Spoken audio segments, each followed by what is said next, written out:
Let's do the extra practice problems for Chapter 6. Convert a temperature of 75 degrees Fahrenheit into degrees Celsius.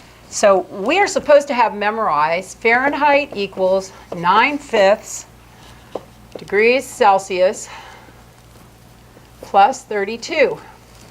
And we are given this, 75.0 degrees, 9/5 degrees Celsius plus 32. Now this is really just algebra, so you're going to take this and subtract 32. Remember, this 32 has an infinite number of significant figures. So when you do this, you're going to take the precision here, which is to the 10th place. So that's going to give you 43.0 equals 9/5 degrees Celsius. I've just taken that over there. Now, we're going to multiply both sides by 5 and divide both sides by 9. That gets rid of this, so I'm just going to show you. I'm dividing by this, which means I'm multiplying by this, right? And so when I do that, the answer that comes out of my calculator is 23.88888, but I can only have 3 significant figures. So what this is going to be is 23.9 degrees Celsius. That's what the answer is going to be. 23.9 degrees Celsius. What is the temperature of 1420 degrees Celsius in Fahrenheit?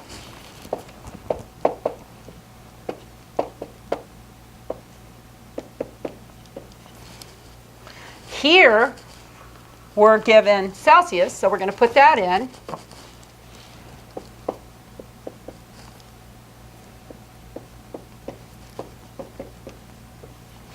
And when you watch your significant figures, your answer is going to be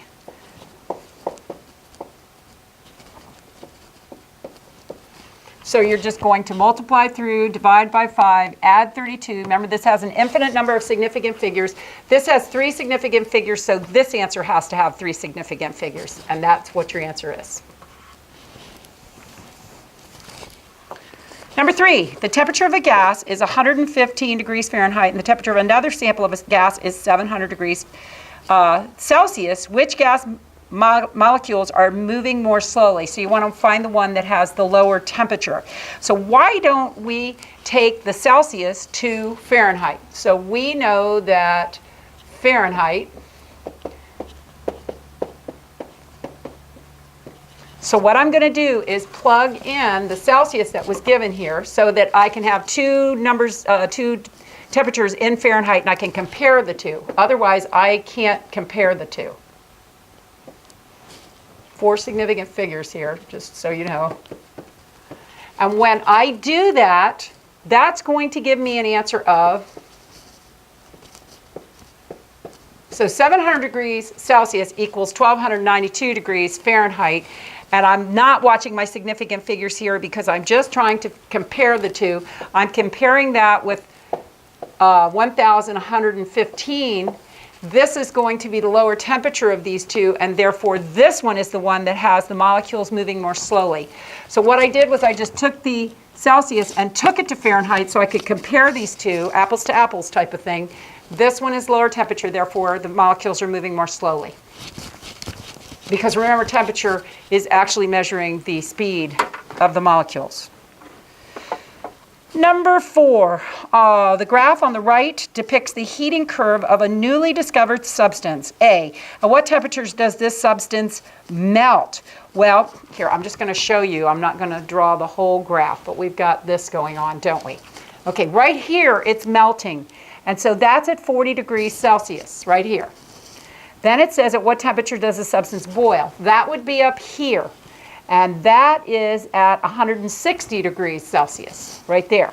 And then it says, what is the phase of this substance at 20 degrees? It would be down here at 20 degrees. And so this is actually, while it's still a solid, because it melted here. So it would be in the solid phase here. Here it would be in the liquid phase. Here it would be in the gas or vapor phase. So that's how you would determine that. Number 5, balance the following chemical equations. The first one says solid aluminum reacts with liquid hydrogen monobromide to make aqueous aluminum bromide and gaseous hydrogen. The symbol for bromide is Br. Okay, so solid aluminum. So we have Al, solid, reacts with liquid hydrogen monobromide, so that tells me there's 1:1 there, and this is liquid, to make aqueous aluminum bromide. So we have aluminum bromide, and it's going to be aqueous, but we have to balance this. If you look at your chart, this is a +3. If you look at your chart, this is a -1. So they flip-flop. So this gets the 3, this gets the 1, which we don't write. Okay, now they're balanced, aqueous. Make sure you do that, otherwise everything else that you balance doesn't work. So make sure you deal with those charges on the ionic compounds.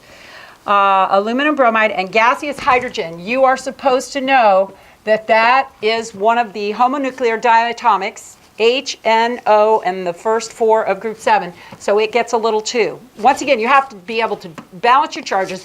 You have to be able to give the little 2's to the homonuclear diatomics, or the whole thing is a process of futility.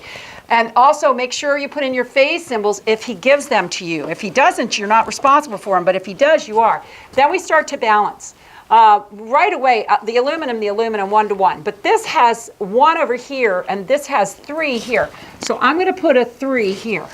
Now I have 3 bromides, 1 aluminum, 1 aluminum. Trick is, I have 3 hydrogens, and I have 2 hydrogens here. So I want to make this one look like a 3. And to do that, the number I want divided by the number I have would give me 3. Now it's balanced, but you can't leave it like that. You have to multiply through by the 2 because you can't have partial molecules. So I'm going to multiply everybody through by 2. So I'm going to put a 2 here. I'm going to multiply this 3 by 2, which will make it a 6. I'm going to put a 2 here. And when I multiply 3/2 by 2, it's going to be a 3. Now don't just leave it like that. Check it. I have 2 aluminums, 2 aluminums. I have 6 hydrogens. 3 times 2 is 6 hydrogens. I have 6 bromines, and I have 2 times 3 is 6 bromides. Okay. Bromide, I'm sorry. So that's how it looks balanced.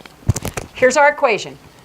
We have 3 potassiums here, only 1 here, so I'm going to put this out here. That gives me 3 of those. All right.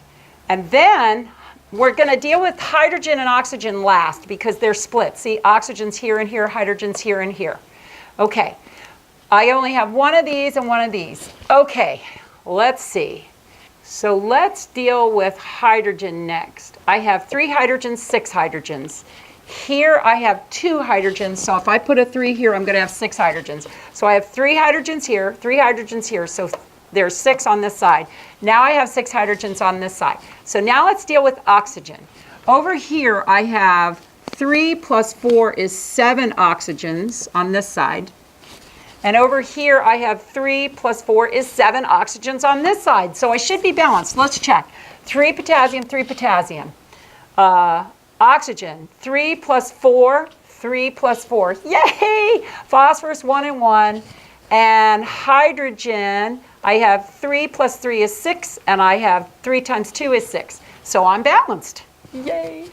Okay, let's try this one. 1 and 1 of the SC. But here I have 6 chlorines. Here I have 2. I'm going to put a 3 out here. Now I have 6. Here I have 2 oxygens and 2 oxygens. I'm balanced. 1, 1, 2, 2, 6, 6. That one was so easy compared to the last one. Okay. We have 9 carbons, so I'm going to put a 9 out here. Now I have 9 carbons. I have 20 hydrogens, so I've only got 2 over here, so I'm going to put a 10 out here. Now I have 20 hydrogens.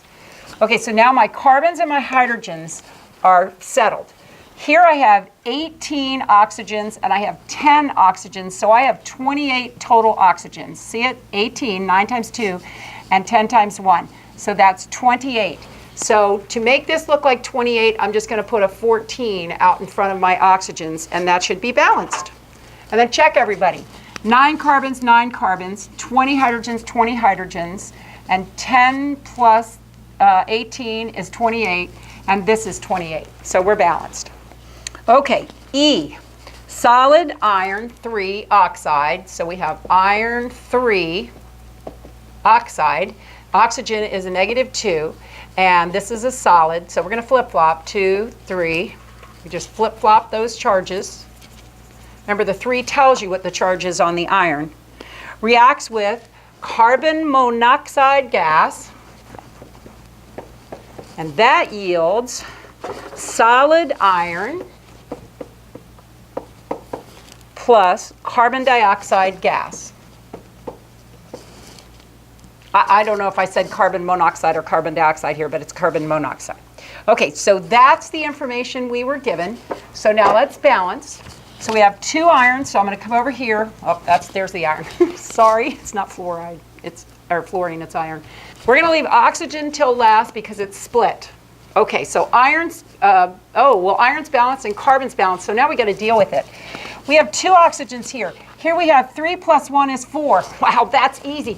I can just put if I put a 2 here to get 4 carbons, then I have to have a 2 here, which gives me, it gives me 2 carbons, it gives me 2 carbons, but now I have 5, so I want this to balance, and now I have 5 oxygens, and here I have 4 oxygens.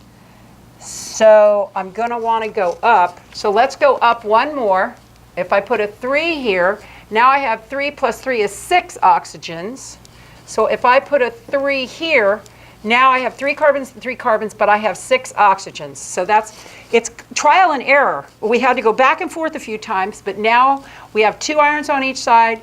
We have 3 plus 3 oxygens. Here we have 6 oxygens, and we have 3 carbons and 3 carbons. 2 didn't work because it messed everything up, so we just had to go up. And once again, trial and error is the best way to find it. Unless you can just eyeball it, and if you can, praise the Lord. Number 6, give the balanced chemical equation for the following reactions. The formation reaction of, here it is, sodium nitrate,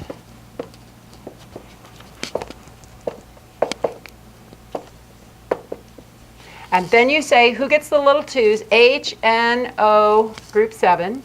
Then you want to balance it. This has 3 oxygens. This has 2 oxygens. The lowest common multiple is 6, so I'm going to put a 2 here and a 3 here. That way I have 6 oxygens both sides. So I'm going to come back here and put a 2 here, which takes care of the sodium. The nitrogen, there's already 2 of them on both sides. Decomposition. Okay, we're going to take them to the elemental forms. Remember HNO group 7. We've got 3 of these. We've got 8 of these. We've got 2 of these here and only 1 here. So I'm going to have to multiply this whole thing by 2, aren't I? Okay, now I have 6 of these carbons. I have 16 of these. And now I have 2 oxygens on both sides, so it's balanced. Once again, if you have to do trial and error, you're not alone. The complete combustion of and it's gaseous. It actually tells you that, so you are responsible. Remember, we're going to do a complete combustion. We know that it produces these 2 gases. Then we start to balance. We have 3 of these carbons, so I'm going to put 3 carbons. We have 8 hydrogens, so I'm going to make it 8 hydrogens. And now I have 6 oxygens here and 4 oxygens here, which is 10. But I've got to drop 1 out of this because I don't want to mess with this guy.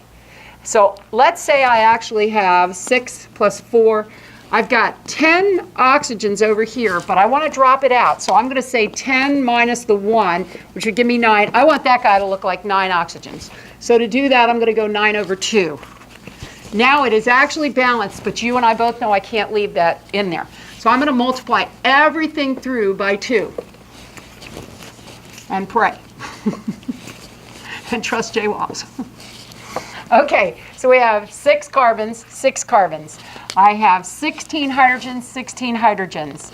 I have 6 times 2 is 12 plus 8 is 20 oxygens. And here I have 18 plus 2, 20 oxygens. Yay! Praise the Lord, it worked. It's balanced. Number 7. Identify the following reactions as formation, decomposition, single displacement, double displacement, complete combustion, or incomplete combustion. Well, the first one is a single displacement. You notice that the magnesium displaces the copper. Mg displaces Cu. B, We have a formation reaction. Three things are in the elemental form and they're building one thing.